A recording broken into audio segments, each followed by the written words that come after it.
दोस्तों, वाराणसी प्रधानमंत्री नरेंद्र मोदी का क्षेत्र है, लेकिन वहां की परेशान जनता राहुल गांधी से गुहार लगा रही है। राहुल गांधी की तरफ उम्मीद भरी नजरों से देख रही है, क्योंकि प्रधानमंत्री तो चुनाव जीतकर उस क्षेत्र को अनदेखा कर देते हैं। अब उनकी आखिरी आस राहुल गांधी से बची हुई है।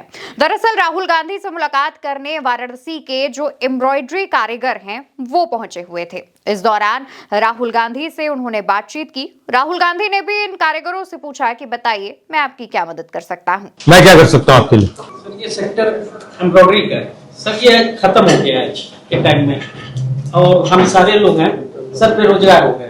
पहले ये काम बहुत अच्छा चलता था सर, प्रेजेंट टाइम में ये काम है नहीं, एकदम ना के बराबर है का। इसमें समझिए लाखों लोग जुड़े हुए थे। आज सारे लोग, कोई रिक्शा चला रहा है, कोई फेरी साड़ी की कर रहा है, और प्रेजेंट टाइम में सर सारे लोग जो इससे जुड़े हैं बहुत तकलीफ में है सर। हम लोगों को इसमें सब्सिडी नहीं मिलती बिजली की, और कुछ एक्सपोर्ट की वजह से एक्सपोर्ट बंद हो गया है।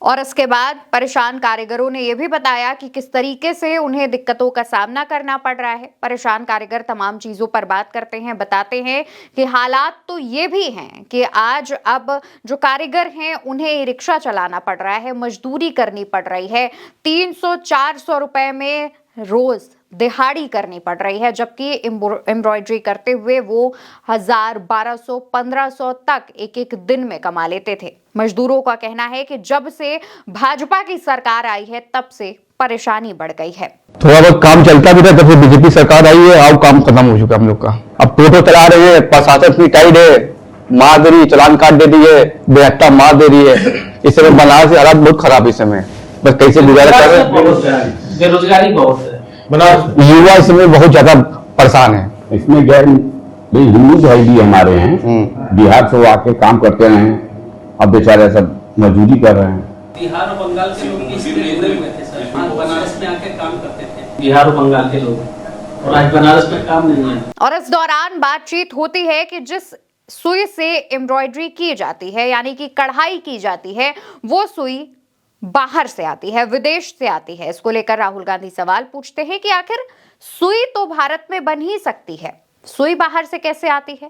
कारीगर बताते हैं कि जो सुई आती है उस डब्बे पर लिखा होता है made in China, made in Japan, यानी कि एक सुई तक भारत में नहीं बन रही है। ये बात आप भी समझिए, और ये बात राहुल गांधी तक भी इन कारीगरों ने पहुंचाई है। बेहद आस लेकर ये कारीगर राहुल गांधी के पास पहुंचे थे, और इस दौरान ये कारीगर खुद अपने मुंह से कहते हैं कि मेक इन इंडिया ने तो हमें बर्बाद कर दिया है, मेक इन इंडिया पूरी तरीके से बेकार है। जिस पर राहुल गांधी भी जवाब देते हैं।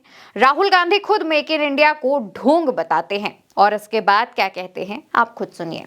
मेक इन इंडिया ढोंग है भाई। तो हम सर है ना, और मेक इन इंडिया में हम लोग है ही नहीं, दूर तक हम लोग नहीं है, क्योंकि ये इंडिया का मैप हो रहा है ना, हम लोग है ही। सर आप आवाज उठाइए, ये काम फिर से चलने लगे तो बहुत लोग उससे जुड़ जाएंगे, बहुत लोग अच्छा होगा। ठीक है, मैं करता हूँ। ठीक है, बड़ी मेहरबानी है। पार्लियामेंट में तो रेस कर देता हूँ, और कोई दूसरे तरीके से अगर हम मदद कर सकते हैं, अजय राय जी कर सकते हैं, तो उनको बता देना। मैं कभी आऊंगा बनारस तो आगे देखूंगा। दोस्तों, राहुल गांधी इन तमाम कारीगरों से मिलते हैं, उनसे कहते हैं कि सबसे ज्यादा दुख की बात तो यह है कि जिन कारीगरों के क्षेत्र का प्रतिनिधित्व खुद प्रधानमंत्री करते हैं, वही कारीगर सरकारी अनदेखी से सबसे ज्यादा परेशान है।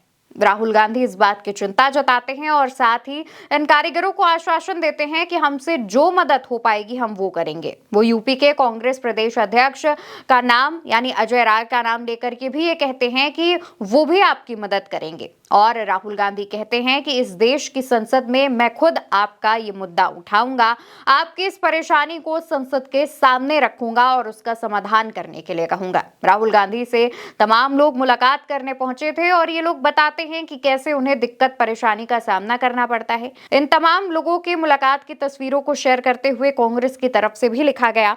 नेता विपक्ष राहुल गांधी ने बनारस के एम्ब्रॉयडरी कारीगर भाइयों के प्रतिनिधि मंडल से मुलाकात की और उनकी समस्याओं पर चर्चा की।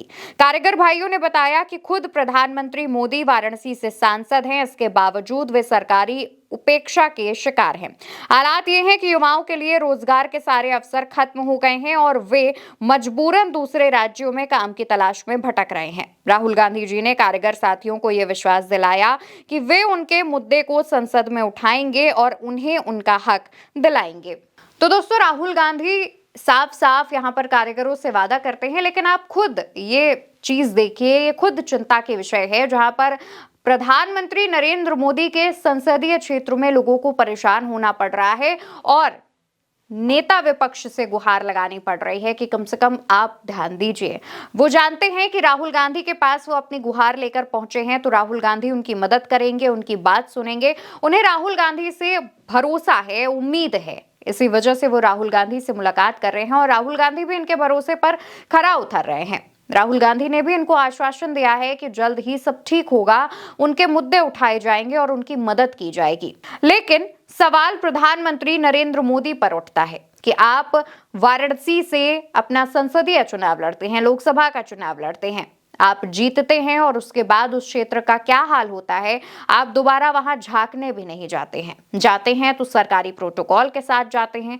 आपको उस क्षेत्र की दिक्कत परेशानियों की बिल्कुल नहीं पड़ी है, जबकि बनारस एक ऐसा शहर है जिसकी हर तरफ चर्चा होती है, सबसे पुराना शहर कहा जाता है। वहां पर तंग गलियां हैं, इतनी ज्यादा भीड़ भाड़ के बावजूद हजारों लाखों की तादाद में टूरिस्ट वहां पर हर साल पहुंचते हैं, काशी विश्वनाथ के दर्शन करते हैं, बनारस शहर घूमते हैं, एक्सप्लोर करते हैं और उस शहर की सबसे फेमस चीज ही आज संकट में है। बनारसी साड़ियां कितनी ज्यादा चर्चा में है, हाथ की कारीगरी, एम्ब्रॉयडरी, कढ़ाई कितनी ज्यादा चर्चा में है, लेकिन उसके बावजूद इन कारीगरों का क्या हाल है जो तमाम रचनाओं को कपड़े पर उकेरते हैं, अपनी कला दिखाते हैं, आज उनके क्या हालात हैं। वो बेहद दयनीय सा जीवन जीने पर मजबूर हैं। क्यों?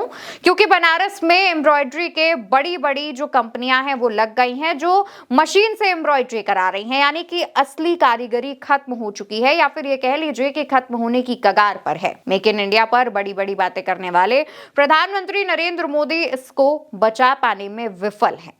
अगर वो चाहें तो अपने इसी क्षेत्र पर ध्यान देकर इसको काफी अच्छा और काफी मशहूर बना सकते हैं, इस एम्ब्रॉयडरी को देश विदेश तक पहचान दिला सकते हैं, लेकिन वो काम प्रधानमंत्री नहीं कर पाए। इस काम में प्रधानमंत्री को 0 नंबर दिए जा रहे हैं। प्रधानमंत्री के क्षेत्र की जनता निराश है और नेता विपक्ष से आस लगा रही है। नेता विपक्ष ने भी कहा है कि वो उनके इस आवाज को संसद में भी उठाएंगे और इसी उम्मीद के साथ ये तमाम कारीगर अपने घर वापस लौटे हैं।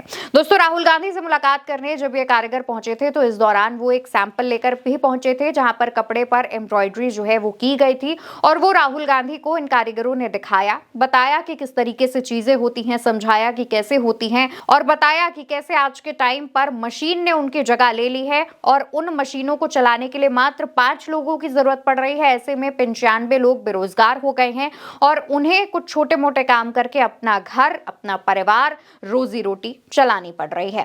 फिलहाल देखने वाली बात होगी कि राहुल गांधी जैसे आमतौर पर तमाम लोगों से मुलाकात करके उनकी मदद करते हैं, उस कड़ी में अब बनारस के कारीगरों के लिए क्या करने वाले हैं, क्योंकि जिस तरीके से राहुल गांधी तमाम लोगों की मदद करके एक मिसाल कायम करते हैं, वो मिसाल प्रधानमंत्री को भी देखनी चाहिए और कम से कम राहुल गांधी से सीख लेनी चाहिए। फिलहाल के लिए मेरे इस वीडियो में इतना ही। आप उल्टा चश्मा यूसी को याद से सब्सक्राइब कीजिएगा। अपना और अपनों का ख्याल रखिएगा। नमस्कार।